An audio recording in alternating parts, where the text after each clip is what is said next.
So we are going to discuss Bhagavad Gita, chapter 2, text number 12. We have discussed it previously, but we have only completed the commentary of Srila Baldev Vidya Bhushan Pad. So now we are going to discuss Srila Prabhupada's commentary today, but let us chant the shloka one or two times. Na tvevaham jatu nasam, na tvam neme janadipaha, na chaiva na bhavishyamaha, sarve vayamatah param. Na tvevaham jatu nasam, na tvam neme janadipaha, na chaiva na bhavishyamaha, sarve vayamatah param. So, in order to dissipate the illusion of Arjuna, the Lord is talking about the eternality of soul here, as we have remembered, must be remembering the shloka. Natu eva aham. There is certainly, eva means certainly there was no time, jatu asam, jatu na asam. There was no time that when I was not there, natvam, or you were not there, Arjuna, na ime janadipaha, or these kings were not there.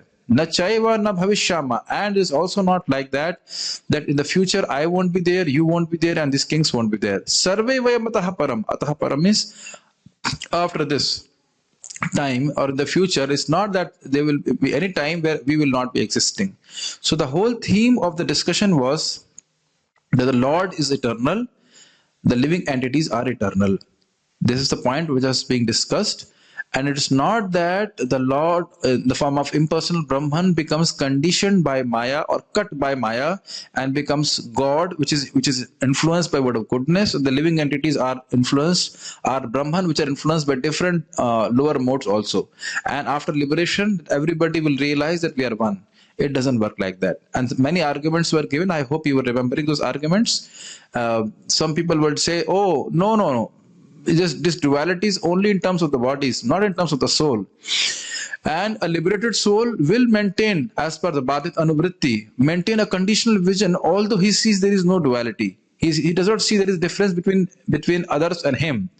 But then the argument was given that if he does not see difference between him and others, how will he be able to give any class to anybody, any siksha to anybody? Because as soon as you talk about siksha, as soon as you talk about teaching, there is a teacher and there is a student, and there is a duality there.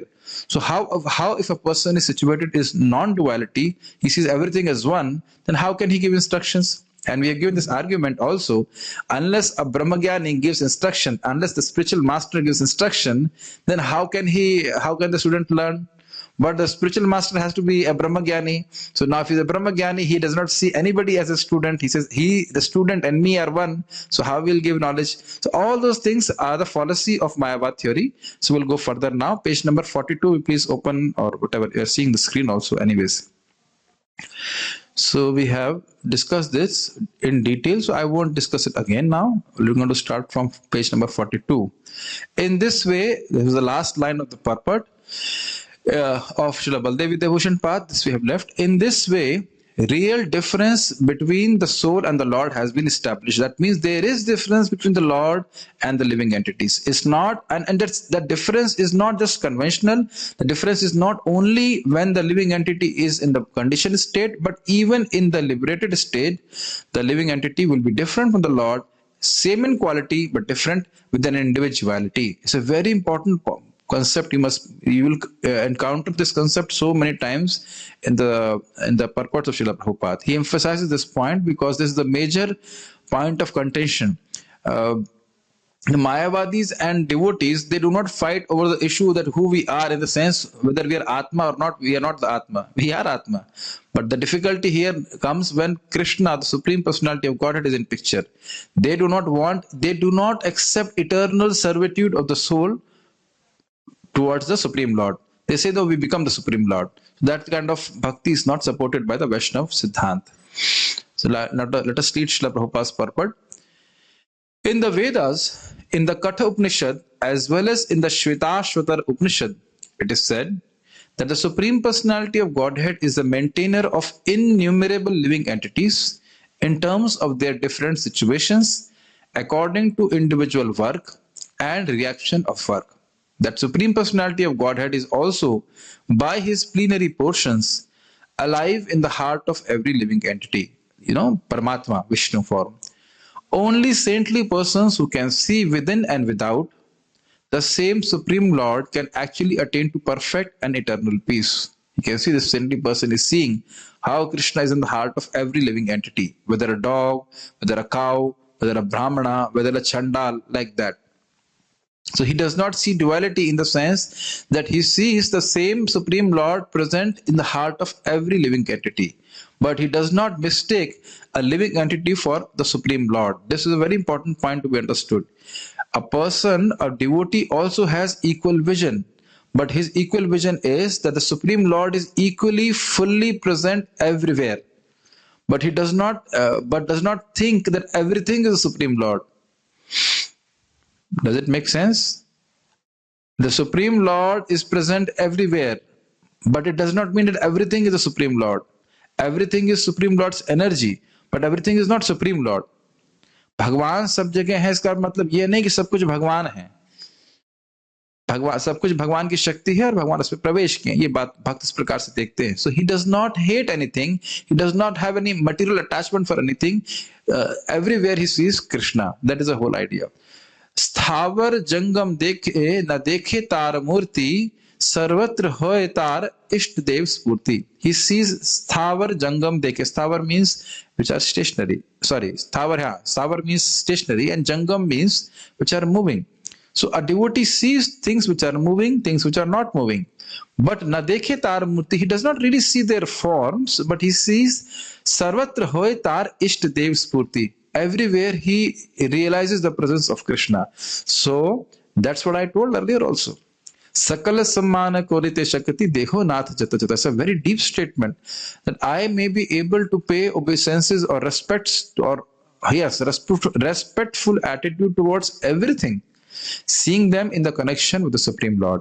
Otherwise, don't we have a vision of enjoying things or persons who are around us? We have that. So as a conditioned soul, we have the tendency to think that the objects belong to us, whatever I survey, and they are meant for my enjoyment. So you see, a pure devotee does not have this kind of thing. He sees Krishna in his heart, and he sees Krishna's energy everywhere. He sees Krishna everywhere. So he cannot forget Krishna, and he does not develop an attitude of sense enjoyment. So he becomes peaceful. That is the whole idea. Okay. Now we go forward.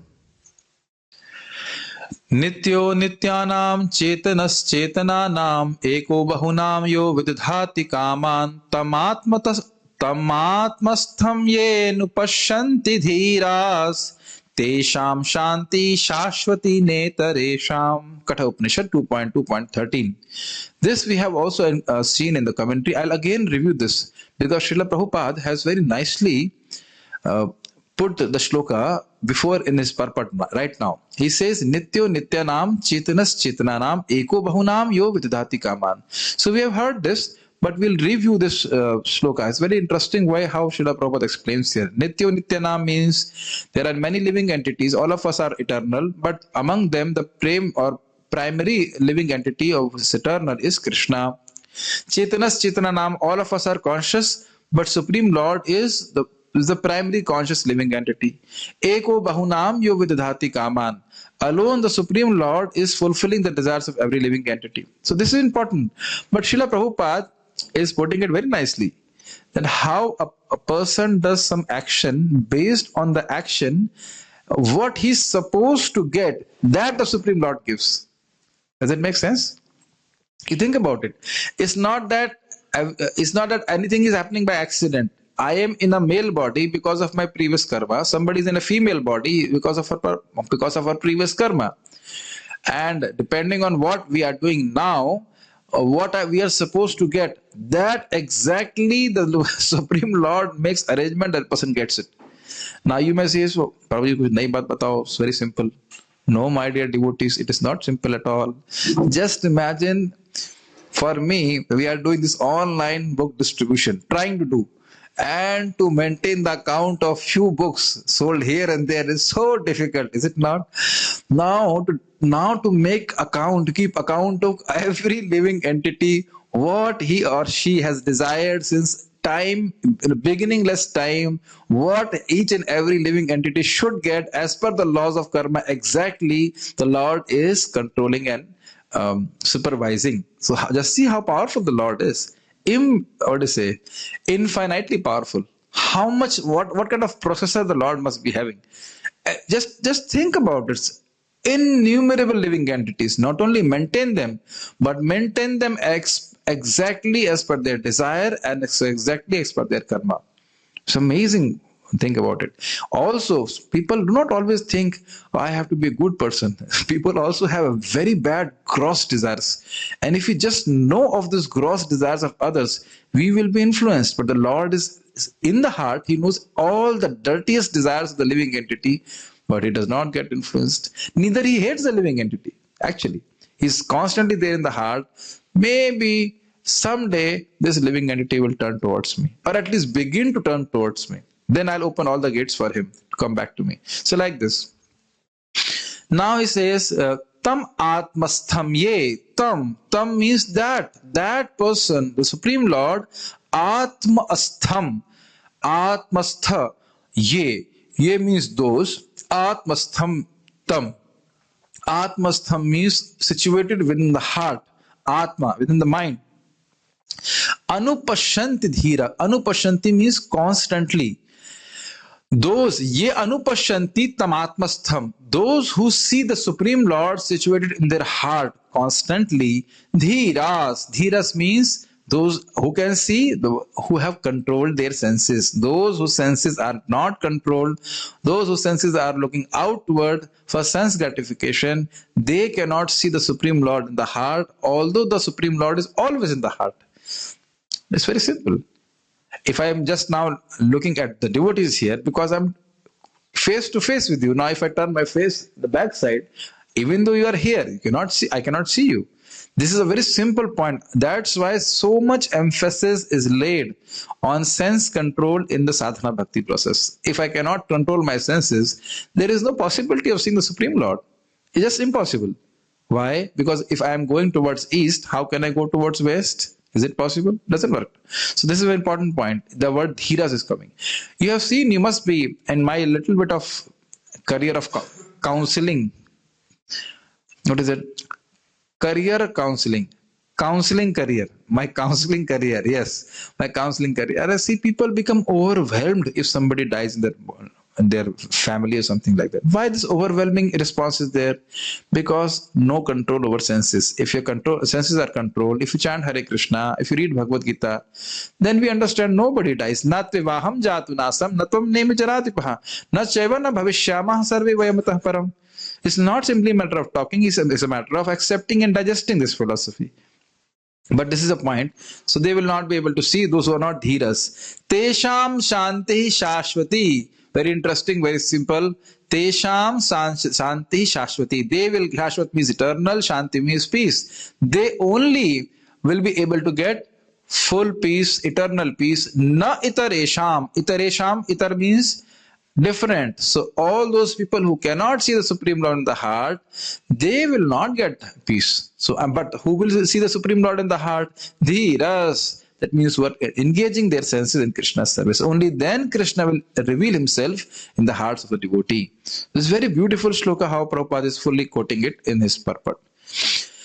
The same Vedic truth given to Arjuna is given to all persons in the world who pose themselves as very learned, but factually have a poor fund of knowledge. The Lord says clearly that he himself, Arjuna, and all the kings who are assembled on the battlefield are eternally individual beings. And the Lord is eternally the maintainer of the individual living entities, both in their conditioned and in their liberated situations. This has to be a few points to mention on this. You see, all these people in this world, if you ask them, who is God? You are God. First of all, they say there is no God. And somehow that if they say there is God, then they say, no, there is, yeah, you can also become God. It's not a problem. You can also, you just do some tapasya and then become God. But then, or third option is, we can merge in God. Like this. So now you see all those things are based on no Shastra. There is no Shastra which mentions the living entity merges into the Supreme Krishna, Lord, like that. That's what Srila Prabhupada is chastising them. They may pose as learned. How have you become learned? I gave you the example another time. I was preaching to some of the relatives who had come here to Vrindavan after the death or demise of my grandmother, my mother's mother. And as I was explaining to them, another person began to interrupt. Then I asked them, okay, let us discuss something about fluid mechanics. Would you like to speak something on it? Fluid mechanics? No, ये तो पढ़ा नहीं है. We have not studied this. So हमने कहा, have you studied anything about the science of soul from a proper bona fide teacher? No. I said, why are you speaking? So, shloka is page number 50. Page number 50. So, then why are you speaking? So, you see, this is the meaning of posing as oneself as learned. They don't have knowledge of soul, but they want to speak on the subject matter of soul. And particularly, you will see, if you are talking about God, people are immediately ready to give you a lot of instruction, as if they are the only Brahmagyanis in this world. Is it not? अरे साधु जी आप क्या बात करेंगे, हम बताते हैं आपको. This is their natural thing.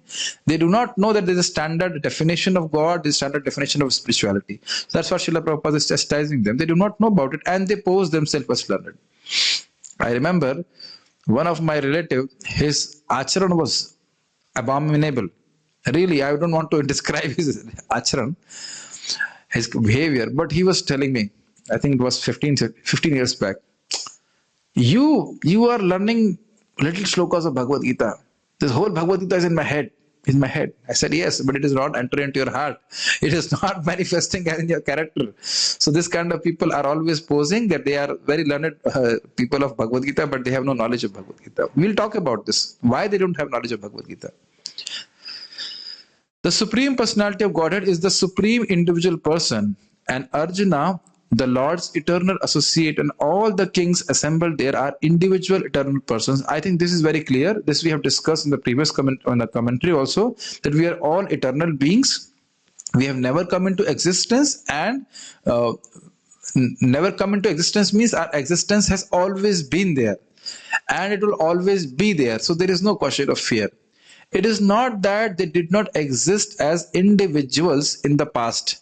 I hope you understand the meaning of the word individual.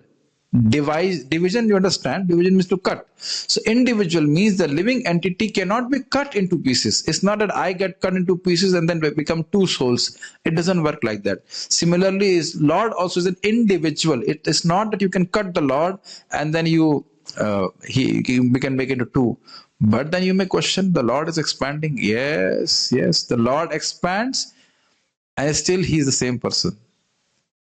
1 minus 1 is equals to, Keshav Saka Prabhu counting in charge, 1 minus 1 is equals to, simple. 1 minus 1 is equals to 0. But no, 1 minus 1 is equals to 1 and 1 plus 1 is equals to 1. Prabhuji, सुबह सुबह कोई और नहीं मिला आपको? No, this is how it is there. Very nicely Bharaj was saying that before somebody declares himself the Supreme Lord, you must test him. The Supreme Lord is taking the whole world within him after dissolution. So you tell these so-called Supreme Lords, why don't you take the kachada or the dust wastage of the whole city of Delhi and eat it, so that there is some cleanliness in the Delhi temple or Delhi city? But that they cannot do. So you see, they only claim to be Supreme Lord, but they have not even an iota of the qualities of the Supreme Lord, like this. Okay, we'll go further. So we are saying that the Supreme Lord is indivisible. He cannot be cut into pieces like that. It is not that they did not exist as individuals in the past, and it is not that they will not remain eternal persons. There are many reflections on this. You see, one thing is teaching and one thing is reflection. This is a bit heavy reflection to digest, but it is a reflection which is definitely we have to learn. Our family members are not being maintained by us. We have to do our duty, but we must remember that we are not their maintainers. I am not sure if it is getting through. Even we are not giving them birth because the mother does not supply the ingredients within the body. She does not know how the kid or the child in the womb or in the stomach, whatever you say, gets nourishment. It's all being done by the Supreme Lord. This gives us a mood of detachment, even if or even though we are not irresponsible.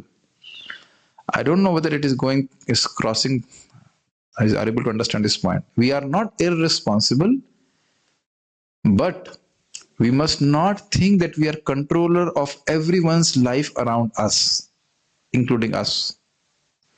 So we can give them counsel, we can give them an environment, but ultimately what happens to them is between them and Krishna. It's a very deep point to be understood. Then we can fix ourselves, fix our mind on Krishna. We can only give facility. But after that, what they do, we have no control. I know people say yes, yes, yes, but it's difficult to digest for many people. Very difficult to digest. Okay. Their individuality existed in the past and their individuality will continue in the future without interruption. This is very easy to understand. We have been souls before and we are now soul, and after liberation also we are not going to merge in Krishna. Therefore, there is no cause for lamentation for anyone. Just like, one second, let me just see. Are you wearing the same sweater which you were wearing yesterday? I don't think so. I'm the only one who wears the same sweater. My sister was asking, are you supposed to only wear this sweater? I'm like, yes, in a way, yes, because sadhus only wear this colored sweater. But I think most of us have at least 3 or 4 sweaters which we wear every day differently.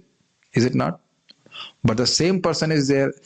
No matter what sweater you wear, still if somebody has to sleep in the japa, he will sleep. Is not anyhow he will sleep. So the idea is that the dresses are changing, but the person remains the same. We don't lament for that. Rather, in a sense, if the sweater is bad, and if you get a new sweater, then you become happy. Is it not? I think you must be understanding the import of what I'm trying to say, or purport of what I'm trying to say. So, some things I won't explain. Let us now do that.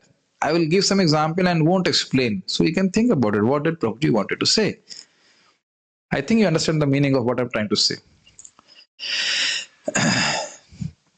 The mayavadi theory that after liberation, the individual soul, separated by the covering of maya or illusion, will merge into the impersonal Brahman and lose its individual existence is not supported herein by Lord Krishna, the Supreme Authority. I think this is very clear after all the discussion we had in the commentary of Srila Baldev Vidyabhushan. It's not, I can just give a reference or just give a review of this Mayavadi theory. The Mayavadi theory says that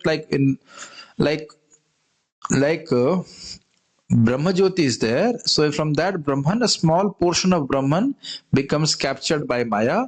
So that is called living entity, like we of all of us.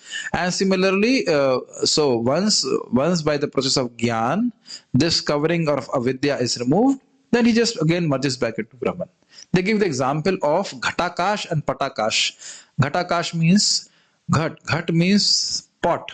So there is some sky in the pot. So once the pot is broken, then the Ghatakash or the sky within the pot merges into the sky which is in the outside area, like this. But then Srila Prabhupada says, are we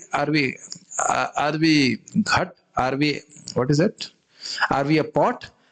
We are not a pot. So we are a conscious living entity. So any analogy has to have some similarities. So this we have discussed earlier also. So we will not go much into details. I think you understand this point. So after liberation also, we maintain our individuality and then we serve Krishna. Nor is the theory that we only think of individuality in the conditioned state supported herein. Krishna clearly says herein that in the future also the individuality of the Lord and others as it is confirmed in the Upanishads will continue eternally. The Upanishadic confirmation is Nitya Nityanam Chetanas Chetananam. So now what is, let me just read it and then I explain. This statement of Krishna's is authoritative because Krishna cannot be subject to illusion. If individuality were not a fact, then Krishna would not have stressed it so much even for the future. The Mayavadis may argue that the individuality spoken of by Krishna is not spiritual but material. Even accepting the argument that the individuality is material, then how can one distinguish Krishna's individuality? Krishna affirms his individuality in the past and confirms his individuality in the future also. He has confirmed his individuality in many ways. An impersonal Brahman has been declared to be subordinate to him. This you will find later on in the 14th chapter, Brahmano hi pratishtaham amritasya avyasya. That the Brahmajyoti you are talking about, or which people talk about, the basis of that Brahmajyoti is Krishna. Just like the sun, the basis of sunlight is sun. You cannot say this, that the basis of sun is sunlight. Can you say sun is coming from sunlight? That is absurd. So that's what they're trying to say, that there is sunlight and then sun is coming from that. It's absolutely absurd. If I say sunlight is coming from sun, that makes sense. Okay, so we have understood this. I hope you understood these points. If he is accepted as an ordinary conditioned soul in individual consciousness, then his Bhagavad Gita has no value as authoritative scriptures. A beautiful point. This I would like to explain. You see, if we are saying that the individuality, all of us are same. I am, I, you, me, Krishna, they're all same. As per their theory, all of us are conditioned by Maya. Does it make sense? All of us are there. We are seeing difference. Ultimately, there is one Brahman and we are seeing difference because that Brahman has been covered over by Maya. So now if you say this for Krishna also, then how he can be the instructor of Bhagavad Gita? Bhagavad Gita is spiritual science. The Lord is not coming under illusion, but as per their theory, the Lord also is coming under illusion. That's why this is the biggest offense against the Supreme Lord. Biggest offense. And not only the Lord's, but the Lord's name, form, qualities, and pastimes, they are all saying they're all products of Maya. You must remember this important point. Something which is spiritual, if we consider is as material, that is considered as an offense. And something which is material, if you consider as spiritual, that is also an offense. Does it make sense? A beautiful point to be understood. Krishna and all his name, form, quality, pastimes, everything, devotees are all spiritual. But they say this is all Maya. And the whole world is material.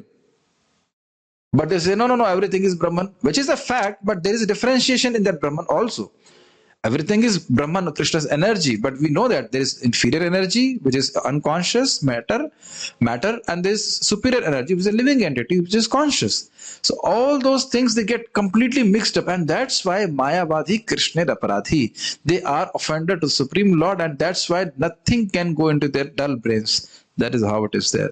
And if we hear them, we will also become dullards. Dullards means dull people. But we don't hear from them. So the idea is, because Krishna is Supreme Personality of Godhead, I think you got the argument. If you say that Krishna is also a conditioned soul like us, how he can give instructions on Bhagavad Gita? What will be the value of speaking Bhagavad Gita? Okay. A common man with all the 4 defects of human frailty is unable to teach that which is worth hearing. I think some devotees might not be knowing about this. I'd like to explain. Who say, don't ask question in between.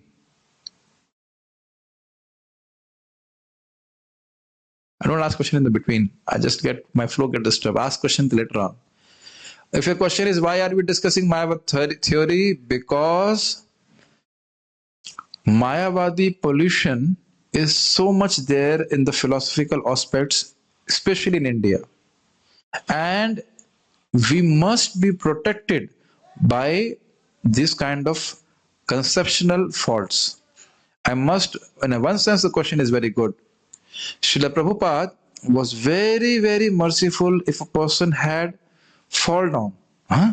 Merciful if fall down, what do you want to say? Even if he had a fall down in terms of four regular principles, no problem. But if a person was having philosophical fall down, Srila Prabhupada was not tolerant. I'm telling you now what happened. If you read Srila Prabhupada Lilamrit, when Srila Prabhupada was on the planet, some people in America, he was in India, and in America there was a movement within the movement who were preaching that Srila Prabhupada is Krishna. So you see now, then Prabhupada was like fire and he threw them out of his car. So you see, unless we understand the defect of this theory, you are only thinking this is a purport. If you start reading Chaitanya Charitamrita, there are maybe 10-page purport on defeat of mayavaad.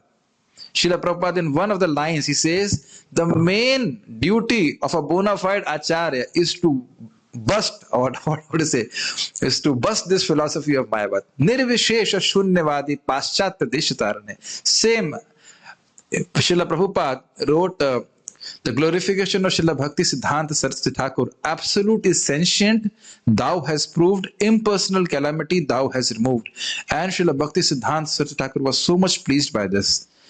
And also, we'll read somewhere as we go on, Srila Madhvacharya explains, a person who explains that the living entity and the Supreme Lord are different, he becomes very dear to the Supreme Lord. So do not think that this is not important. People so many times say, and for their preaching purposes also, you have to understand all the arguments. Arguments may be difficult to understand, that's a different thing. But one must not think that these discussions are not important. Otherwise, why Prabhupada is putting it all here? We must understand that we are subordinate to the Supreme Lord. I will now, since you have asked this question, tell you a small pastime. Do you agree that Mahaprabhu is pleased by anybody who chants Hare Krishna or takes the name of Lord? There is no doubt, is it not? Now, I'll tell you a small story. From there, you understand how a wrong conception will displease Srimad Chaitanya Mahaprabhu. Will displease Chaitanya Mahaprabhu even if a person is chanting Harinam. You'll be shocked to hear this, but I am here to give you a shock so that a person remains alert. There's a person named Ramdas. There was a person named Ramdas during Mahaprabhu's pastime, and he was constantly chanting Ram, Ram, Ram, Ram.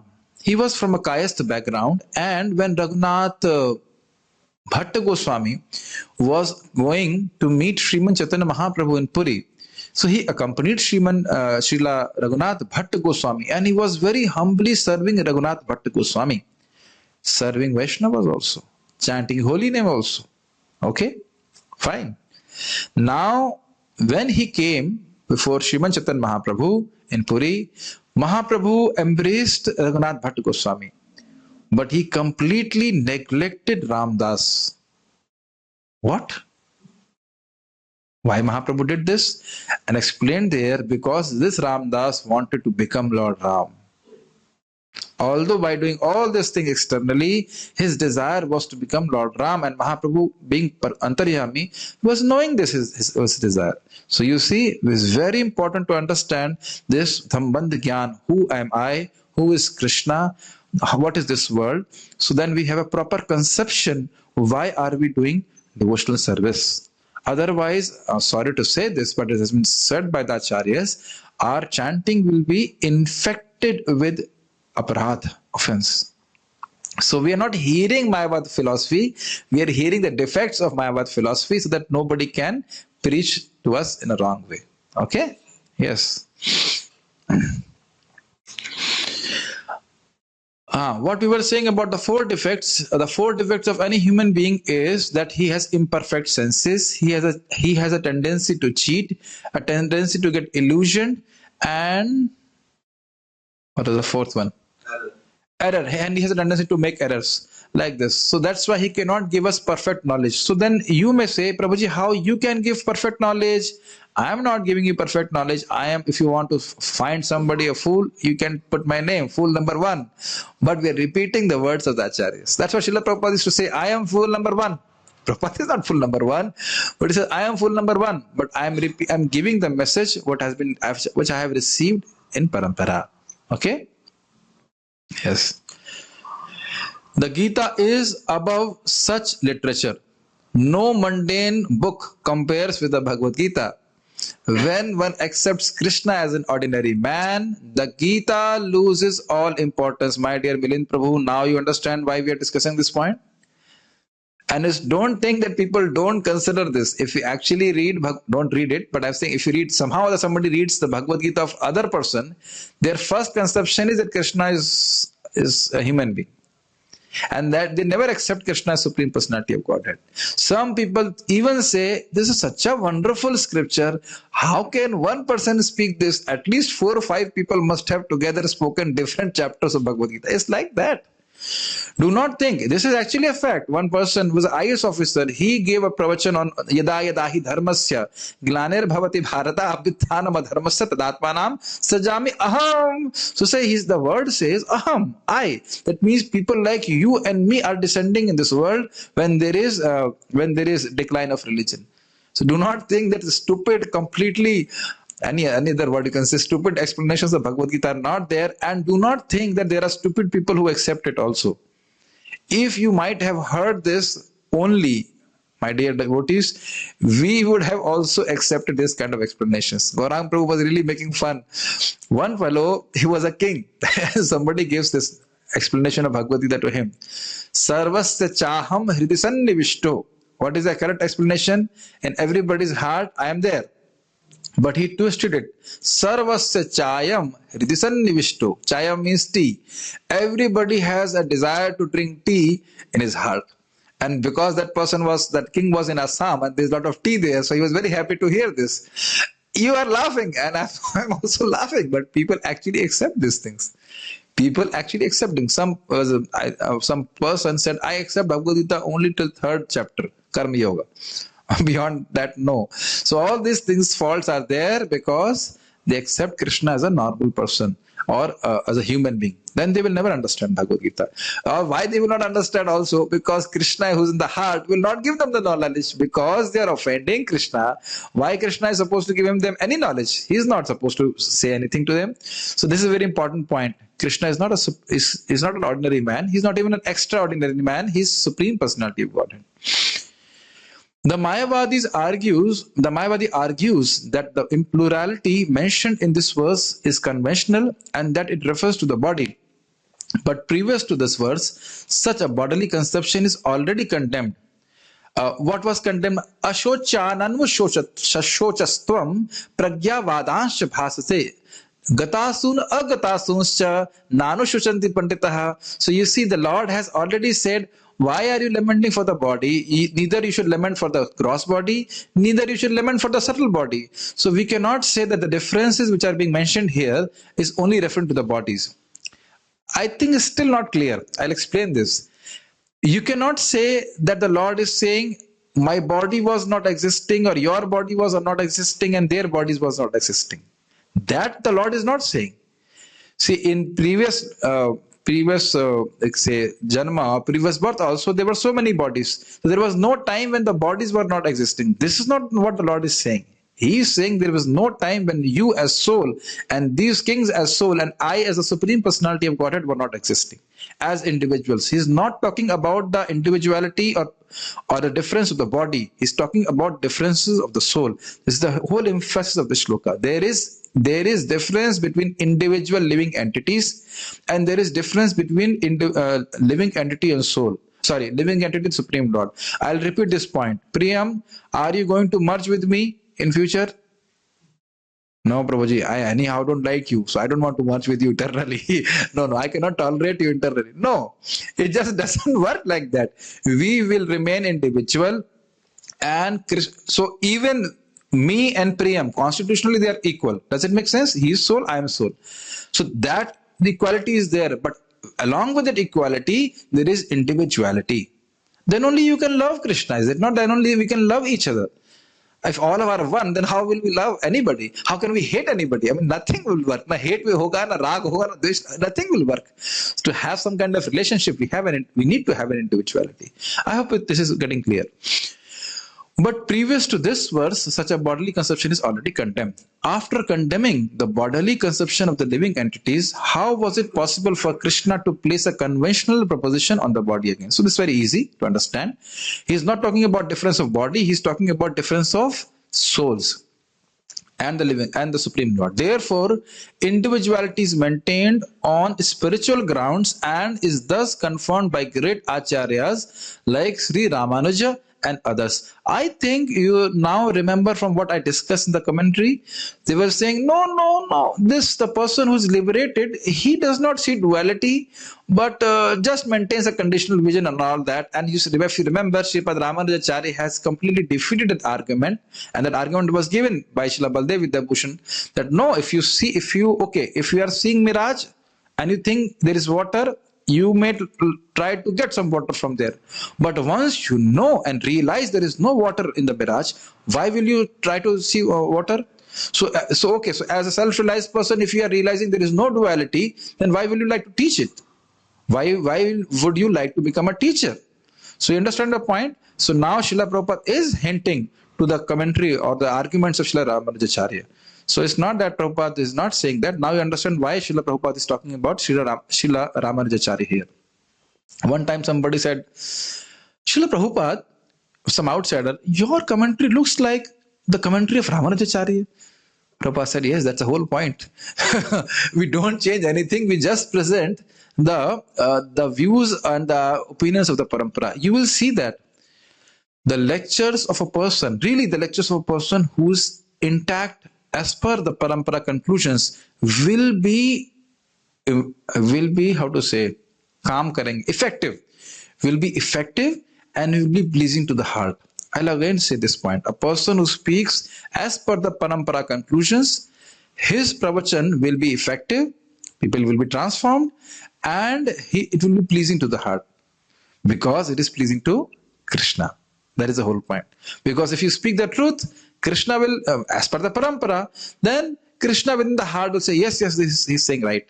And then anyhow, when you speak, then you say, see what the acharyas are speaking, then naturally a person will have faith on what we are speaking. Make sense? And as soon as you say, भाई मैं ऐसा सोच रहा हूँ, then आज ऐसा सोच रहे, कल कुछ और सोचे, हाँ मेरा personal opinion आज कुछ सोचेंगे, कल कुछ सोचेंगे, ऐसे क्या उससे कौन विश्वास करेगा?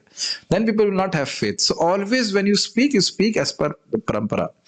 It is clearly mentioned in many places in the Gita that this spiritual individuality is understood by those who are devotees of the Lord. Very easy to understand, is it not? So easy. But I'll tell you, Bhakti Rasamrita Maharaj was mentioning, there was a devotee of ISKCON, at least till that time, and he had an impersonal understanding of God before coming to Krishna consciousness. So even after chanting 16 rounds for 16 years, he was saying, it is difficult for me to accept that God is a person. So when this poison enters, it is very difficult. For us, it's so difficult to accept that God is impersonal. Isn't God impersonal? ऐसे कैसे हो सकता है? No, it doesn't work like that. So because we are being trained in that philosophy, so that Srila Prabhupada is explaining here. Those who are envious of Krishna as the Supreme Personality of Godhead have no bona fide access to the great literature of Bhagavad Gita. The non-devotee's approach to the teachings of the Gita is something like that of a bee licking on a bottle of honey. Very nicely, when nicely this photo has been put here. If the bottle is closed, the lid is closed very nicely. No matter how many bees, very interesting, no matter how many bees are coming together, making all the resolutions, let us taste this honey together with all our joint efforts, it is not going to work. So somebody has to open that lid for them, then they can taste. Similarly, people do not have any interest in Bhagavad Gita because the root point is that the person who's speaking Bhagavad Gita, the teacher, does not have faith that the Supreme Lord is speaking Bhagavad Gita. वो कुछ अंश ग्रहण करते हैं, कुछ नहीं करते हैं. Example is given, is called Ardha Kukut Nyay. Ardha Kukut, do you understand?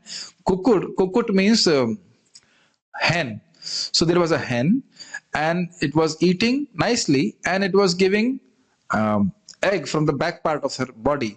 So the one fellow said, yeah, this back part is very nice, but the front part is not nice. I have to feed the hen. So let me cut the head part and only take the lower part.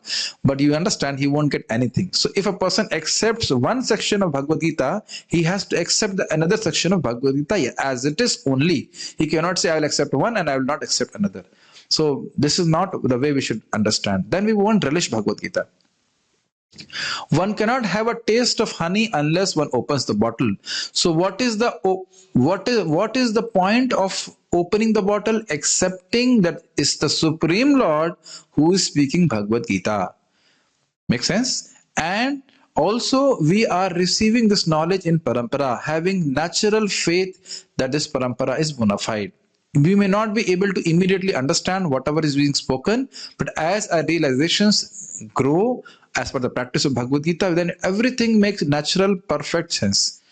As Srila Prabhupada has explained in the introduction, at least theoretically accept that Krishna is Supreme Personality of Godhead. Unless then, until that time, a person will not be able to understand Bhagavad Gita. Okay, we'll go further.